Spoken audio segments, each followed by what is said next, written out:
அமைப்பு முறைகள் அப்படின்னா என்ன அப்படிங்கிறத புரிஞ்சுக்கிறதுக்கு முன்னாடி ஒரு சின்ன கணக்கை ஒன்றை பார்த்துடுவோம். 5 1ஆல் பெருக்குனா எவ்வளவு? 5. இப்போ இதே போல 15 1ஆல் பெருக்குனா எவ்வளவு? 15. சரி, 1837 1ஆல் பெருக்குனா எவ்வளவு? 1837.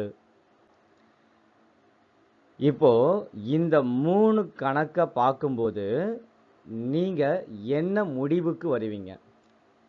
5 1ஆல் பெருக்குனா 5, 15 1ஆல் பெருக்குனா 15, 1837 1ஆல் பெருக்குனா 1837. அப்போ இதை வச்சுக்கிட்டு நாம் ஒரு முடிவுக்கு வரோம். எந்த ஒரு நம்பரையும் 1ஆல் பெருக்குனா அதே நம்பர் தான் ஆன்சராக வரும். இது எந்த ஒரு ஃபார்முலாவும் கிடையாது, எந்த ஒரு நிரூபிக்கப்பட்ட விதிகளும் கிடையாது. நம்ம மனசுக்குள்ளேயே தோணக்கூடிய ஒரு விஷயம். நான் இத்தனை விஷயங்கள் செஞ்சு பார்த்தேன், எனக்கு இப்படித்தான் ஆன்சர் வந்துச்சு, ஸோ அடுத்த ஆன்சர் இப்படித்தான் இருக்க போகுது அப்படின்னு நம்ம ஒரு முடிவுக்கு வரோம் பார்த்தீங்களா? இந்த முடிவுக்கு பேர் தான் அமைப்பு முறைகள். இப்படி ஒரு முடிவுக்கு வந்ததுக்கு அப்புறம் தான் அது உண்மையா பொய்யான்னு கணித ரீதியா நிரூபிச்சு அதை ஃபார்முலாவாவோ இல்லைன்னா விதியாவோ மாற்றுவாங்க. இப்போ இதே 3 விதியை அப்படியே நான் ஃபார்முலாவா மாற்றுறதுக்கு ட்ரை பண்ணுறேன் அப்படின்னா, நான் இங்கே எக்ஸை 1ஆல் பெருக்குனா எவ்வளவு அப்படின்னு கேள்வி கேட்பேன். 5 1ஆல் பெருக்குனா 5ன்னு சொன்னீங்க. ஸோ எக்ஸை 1ஆல் பெருக்குனா என்ன தான் வரப்போகுது? எக்ஸ் தான் வரப்போகுது. So X into 1 equal to X அப்படின்னு இதை சொல்லிட்டோம்னா இது ஒரு ஃபார்முலாவாக மாறிடுது. இப்போ ஏ இன்ட்டு 1 எவ்வளவு? ஏ. XY Z இன்ட்டு 1 எவ்வளவு? XY Z. இவ்வளோதாங்க. இதுதான் அமைப்பு முறைகள் அப்படிங்கிற வார்த்தை குறிக்குது. இன்னொரு எடுத்துக்காட்டு பார்ப்போம். நமக்கு நல்லா தெரிந்த எடுத்துக்காட்டிலேருந்து ஆரம்பிக்கிறேன், அப்போ தான் நமக்கு நல்லா புரியுங்கிறதுக்காக. 7 0ஆல் பெருக்குனா எவ்வளோ? 0. 1473 0ஆல் பெருக்குனா எவ்வளோ? 0.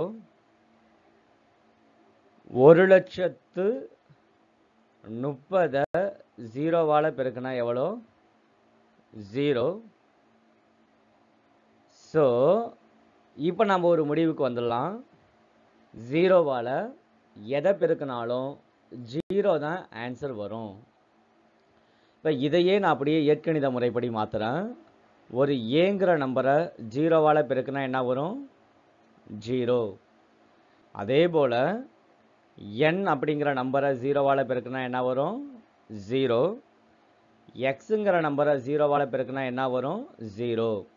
ஸோ இதுபோல் ஒரு சில எண்களுக்கு வரக்கூடிய விடையை வைத்துக்கொண்டு நாம் ஒரு விஷயத்தை யூகித்து அதை பல எண்களுக்கும் சோதித்து இறுதியில் ஒரு முடிவுக்கு வரக்கூடிய விஷயத்துக்கு அமைப்பு முறை அப்படின்னு பேர். சரி, வாங்க அடுத்த கணக்கு பார்க்கலாம். அமைப்பு முறையை இன்னும் நல்லா புரிஞ்சுக்கிறதுக்காக இப்போ நான் இங்கே ஒரு சில எண்ணை எழுதுகிறேன்.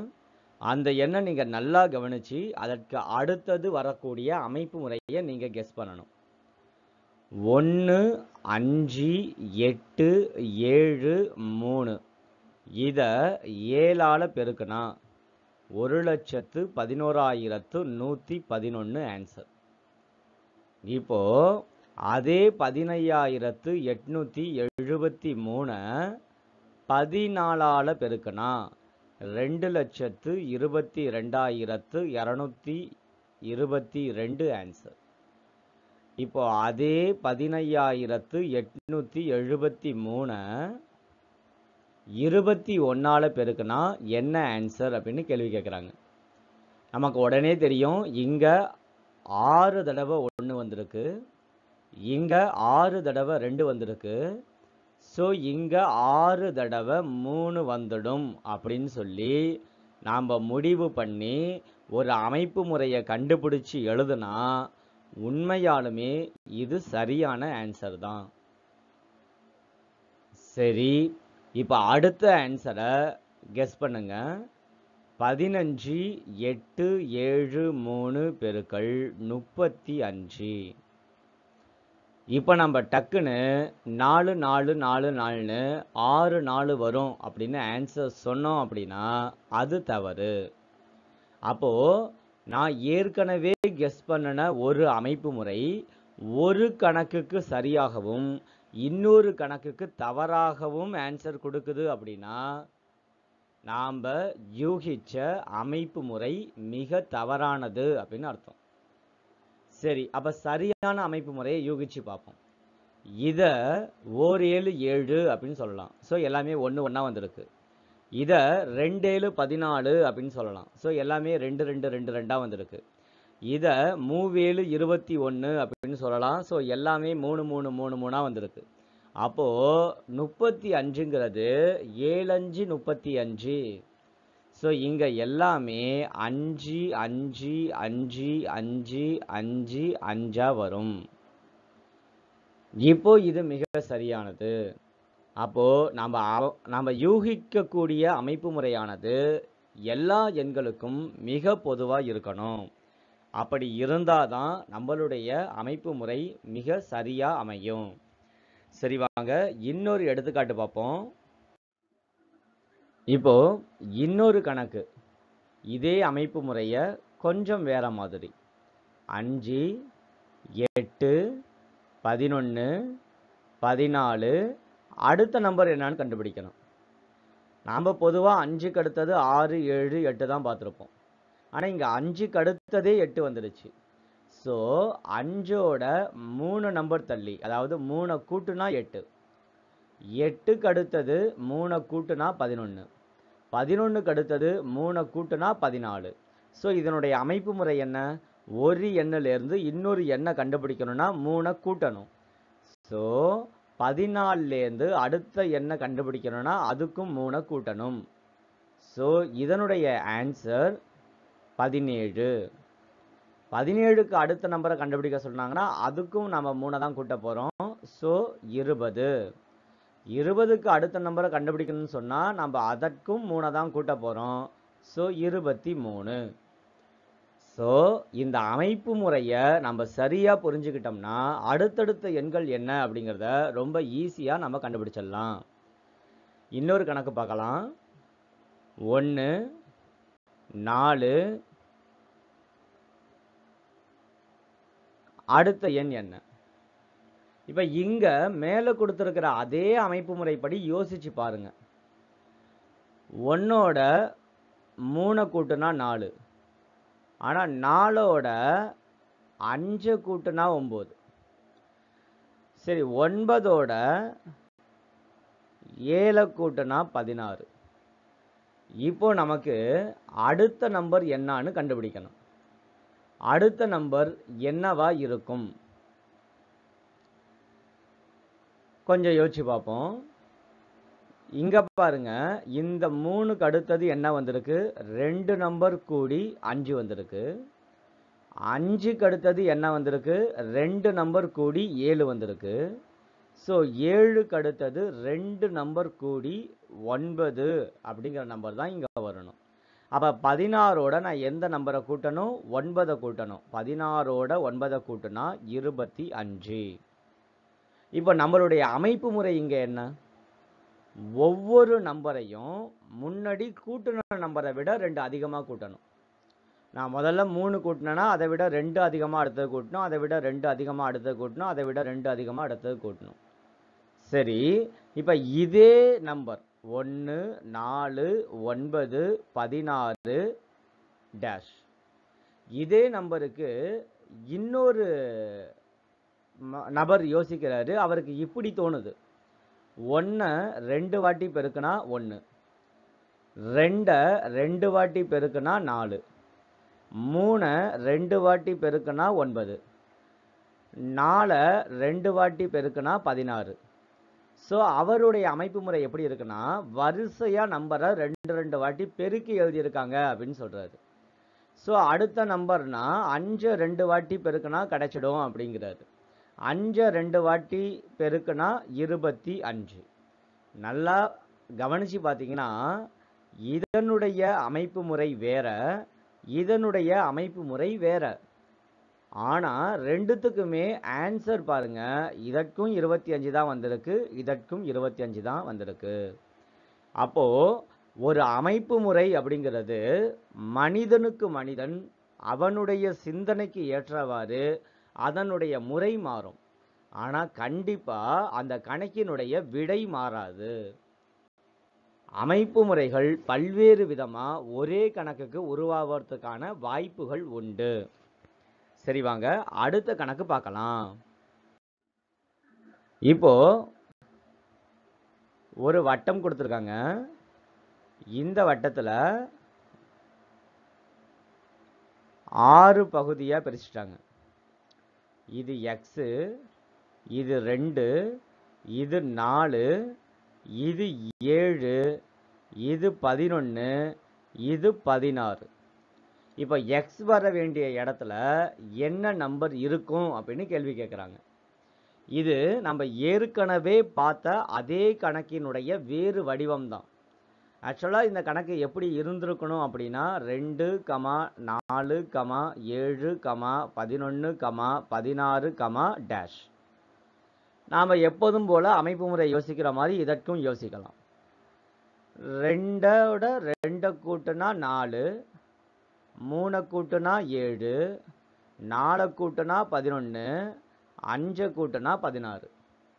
ஸோ 2, 3, 4, 5ன்னு வருஷப்படி போகுது. ஸோ அடுத்த நம்பர் கண்டுபிடிக்கணும்னா 6 கூட்டணும். அப்போ 16ஓட 6 கூட்டுனாங்க அப்படின்னா நமக்கு கிடைக்கிறது 22. ஸோ எக்ஸினுடைய மதிப்பு 22. ரொம்ப ஈஸியான கணக்கு தான் இது. ஆனால் வட்டத்துக்குள்ளேயே வச்சு போட்டு நீங்கள் இப்படி யோசிக்கலாம். இங்கேருந்து இது எப்படி வந்துச்சு, 2 கூட்டினனால வந்துச்சு. இங்கேருந்து இது எப்படி வந்துச்சு, 3 கூட்டினதுனால வந்துச்சு. இங்கேருந்து இது எப்படி வந்துச்சு, 4 கூட்டினதுனால வந்துச்சு. இங்கேருந்து இது எப்படி வந்துச்சு, 5 கூட்டினதுனால வந்துச்சு. ஸோ இங்கேருந்து இது கண்டுபிடிக்கணும்னா 6 கூட்டணும்.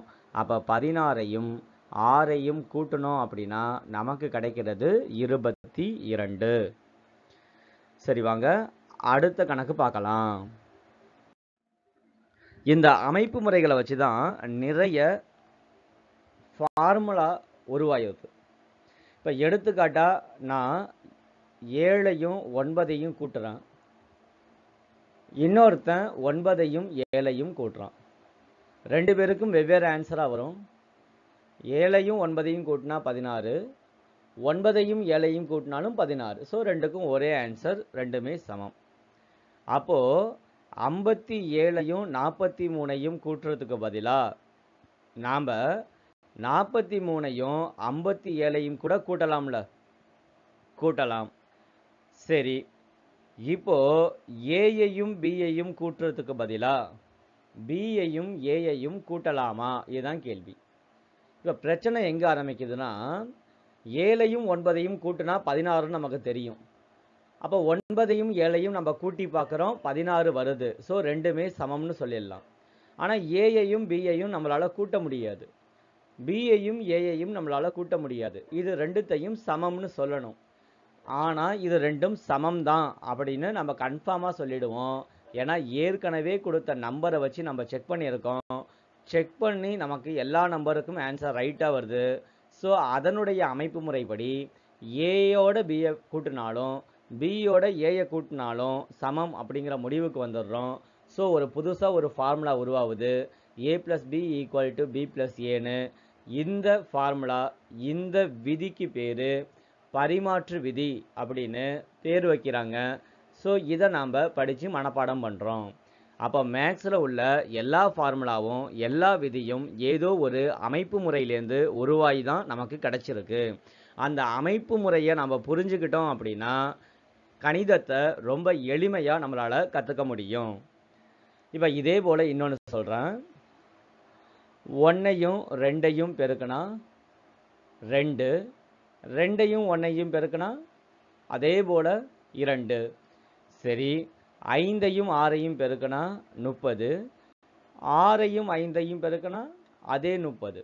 இப்போ ஏயையும் பியையும் பெருக்கினா என்ன ஆன்சர் வரப்போகுதுன்னு எனக்கு தெரியாது. ஆனால் கண்டிப்பாக அது எதற்கு சமமாக இருக்கும்? பியையும் ஏயையும் பெருக்கிறதுக்கு சமமாக இருக்கும். இதுவும் ஒரு பரிமாற்று விதி.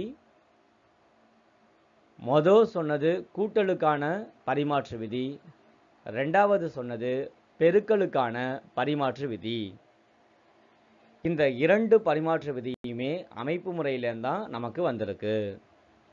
சரி, இந்த விதிகளை வைத்துக்கொண்டு, இந்த அமைப்பு முறையை வைத்துக்கொண்டு வேற என்னலாம் செய்யலாம்? இவ பாருங்க, ஒரு சின்ன கேள்வி. W வாரங்களில்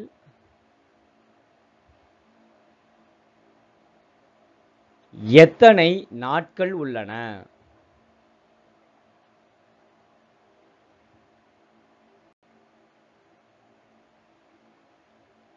இது ஒரு சின்ன கேள்வி.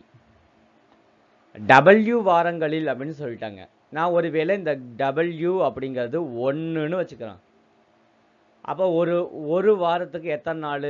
7 நாள். ஸோ 7 நாட்கள் உள்ளன. சரி, Wங்கிறது 2ன்னு வச்சுக்கிறேன். இப்போ 2 வாரத்துக்கு 2ஓட 7 பெருக்கணும். 2 7 14. ஸோ 14 நாட்கள் உள்ளன.